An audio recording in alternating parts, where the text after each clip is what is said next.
163 года исполнилось со дня рождения великого осетинского просветителя Коста Хитагурова. В его память в республике сегодня проходит множество мероприятий. К памятнику Коста в Пантоне-Осетинской церкви возложили цветы представители республиканской власти во главе с председателем правительства Борисом Джанаевым и председателем парламента Таймуразом Тускаевым.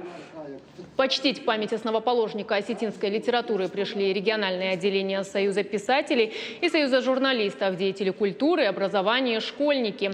Ребята традиционно прочитали фрагменты стихотворений великого поэта.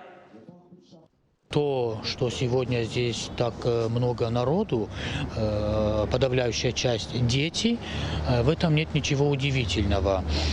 То, что дети – это прямая обязанность каждого преподавателя осетинского языка. Они должны прививать любовь к Коста, к литературе.